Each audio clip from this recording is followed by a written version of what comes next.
It's shout out time, and Danielle and Bourne got the shout out, so shout out. I want to give a shout out to all the grind dancers. What's up? I want to give a shout out to my baby Ahmed. I want to give a shout out to all my girls in 85 back in Boston. Jersey represent. Yeah. I like to give a shout out to my sis, my mom, the nature boy, all the guys in Earth, and everybody in Love Born. Peace. Right now we're going with us three. Tucker Youth Rhythm. Check it. Movement press. Energy, energy, energy. Yeah. We're walking into 2026, y'all. Yes. Hey, first and foremost, big shout out to Sonia. She had asked, what one word would describe 2025? And I said, Jersey. Yes, but we're in 2026 right now. And yeah, let's keep it moving. Yeah, here we go. It's been a long time. I miss you guys. Actually, I miss you guys. Yeah. Okay, here we go. You see the headline right now. You see what we got out there. MTV in the graveyard. MTV is dead. It's not a bad thing. It's not a bad thing. They're still alive, but in the sense that we used to know them, they're dead. So after the cameras, MTV, the underground, and what we chose. Yes. Okay, let me start off here with the ground. Recently, we had Houseaholics Club Night and Workshop with Raza. Yes, the turnout was beautiful, y'all. The energy was focused, and most importantly, no cameras. That wasn't about control. That's about presence. People dance differently. They listened differently. They connected differently. Shout out to ones who helped shape that night. DJ Todd G, Ewa CoJest, Kidda Gsus, and Dovness. That night reminded me why some spaces don't need documentation. They need trust. That's right. And you guys gotta excuse me. I'm so excited. I want to get it all out. It's been like, it's 2026. Things holding, a lot of crazy things, but we're moving forward. That's what we are, Movement Press. Yeah. You see the logo? Movement. You hear the sound? Ooh. Shout out to Todd G for giving us that, Movement Press, blessing us with that track that's playing in the background. Woo. Yeah. But with that being said, it brings us to MTV with no anger, not with hate, but with honesty. Because when people say an era has ended, what they really mean is a way of relating to the culture changed.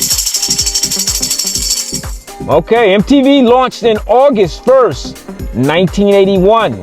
It became a global amplifier for music, for style, for the youth culture. Yeah, I remember my aunt staying up and waiting for, oh, Mickey, you're so fine, you blow my mind. Hey, Mickey, to come on MTV. That was the most anticipated video, well, at least one of them. Yes. And in 1992, MTV The Grind launched. One of the hosts was Eric Nies. He was the main host, actually. He was the main host. Let's give it up to Eric. The Grind gave dancers visibility. It gave movement a mainstream stage. And it was there, inside that machine. Let me be clear. I don't hate MTV. I'm grateful for the experience. It's something I wouldn't trade for anything in my lifetime. I met a lot of incredible people. I learned how the commercial side of dance works. I saw what happens when culture becomes programming. But I also saw something else. MTV didn't have dancers' best interest at heart. Not maliciously, not personally. It was just business, you know? Advertisement money was massive, visibility was profitable, and fully sharing was never really on the table. And that's not a knock, that's just the reality of things, especially when it comes to dancers. But yo, let's get to the positive side. I have a testimonial for the one and only Bob Cat.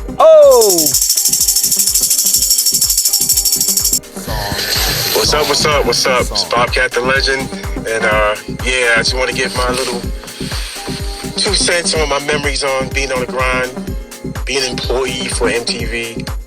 And but yeah, back in the early 90s, met a whole bunch of people. Like 99.9% of everybody on the grind was from Jersey. Yeah, that was sweet. I met a lot of folks out there, and it was a moment in time that, you know, dancing was in New York and Jersey was just at its peak, and we were all in our prime. But yeah, you know, meeting, just dancing, having fun, being there early 7 o'clock on a Friday, leave until like maybe 6:30, 7 o'clock p.m., being there all day, just dancing, doing segments. You know, meeting Eric Nies and the whole MTV Grind staff. It was like I said, it was a moment in time that I will never ever forget, and it will still stay with me. And Garrett, shout out to you, man, for doing this. Like, for real. Like, thank you for thinking of me. And we gotta talk. So yeah, man, peace and love to the grind dancers and everybody that was part of it. And Bob Cat the Legend, and I'm out.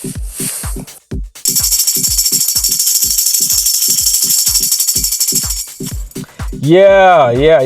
There was a moment for me. I go out to the clubs, dance all night, and then wake up and realize, you know what? Something's missing. And I wasn't fulfilled. The cameras were there, the exposure was there, but my soul wasn't. Yeah. And slowly I understood something. The underground wasn't smaller, it was deeper. Yeah. You know, jumping in those ciphers, it wasn't all about that. You know, it was about the conversations that we were having. Ciphers weren't performances, they were agreements. The underground didn't ask me to sell myself. It asked me to show up fully. Yeah, and that's where I felt home. But you know, that's how it is. You know, I had a great time at MTV, but you know, you have to move on. My mother thought I was crazy at one point. She didn't understand what was going on too, and bless her, because she was getting all the phone messages and saying, yo, MTV is calling you, they're calling you. You need to call them back, Oh, yeah. Yeah. Well, we have another subtitle. Let's talk about the battles. Battles are not just competition. They're archives. They hold lineage. They transmit values. They teach restraint, ego control, and accountability. That's why I want to acknowledge Battle 101, New York, and thank Brian Polite for the interview and the soundbite we're about to play. Battles just don't crown winners, you know? They shape elders too. Yeah. House, like, battling is a reality. It's not the root of the style, but it's a reality of where it is now. You can't ignore that, you know?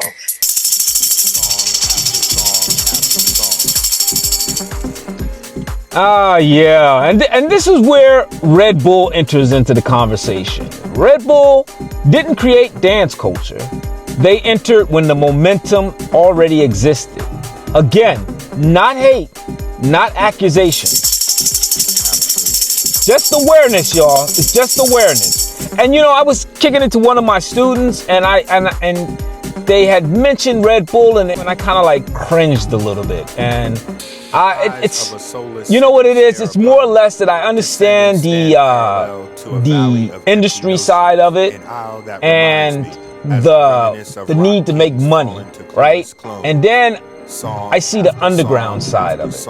And from my point of view, it was just something about the underground that really attracted me to that. So when I heard Red Bull was looking out for dancers or jumping into the dance arena, I had a little bit of a concern. So I wanted to stay aware. You know what I mean?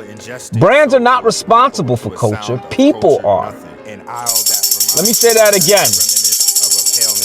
Brands are not responsible for culture. People are. But when companies make millions for dancers' labor, visibility, image, and the return doesn't match the value created, that's worth questioning. What do you think? Yeah. It was always up to us as individuals to make something happen, but the imbalance is real. It's business, and business doesn't always protect souls. But yeah. Let me get into another testimonial with my brother Jayshawn. Yeah, I think you're gonna like this testimonial. Give it to him. Remembering MTV in the early 90s, when I became a part of it, it was coming from the Club MTV days, which was being recorded at the Palladium in New York City with downtown Julie Brown, the young lady name was, going into the MTV The Grind phase with the host Eric Nies. I remember being so excited to be a young dancer, being a part of it, because I was meeting so many people from all walks of life, all around the world. I was blessed enough to be able to travel with them, to lay my eyes on different sites. It was just a wonderful time, and I met a lot of wonderful people. MTV would definitely always be remembered. Absolutely.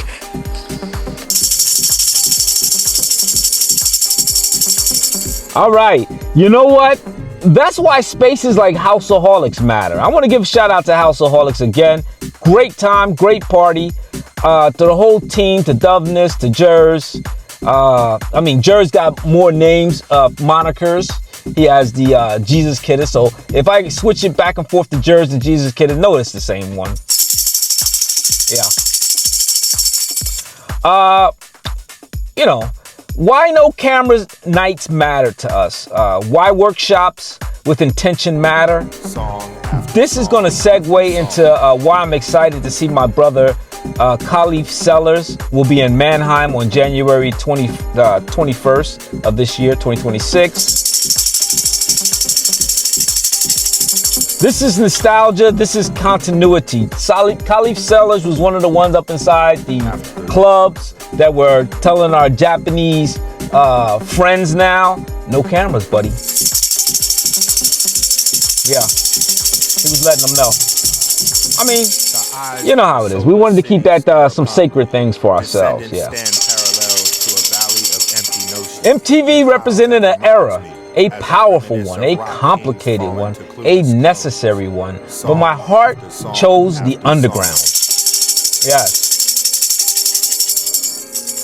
Not because it was pure, but because it was honest. There goes an era, and what remains is what we choose to protect next. Movement Press, Volume 2. Aye. Blood-trodden waters, song after song after song.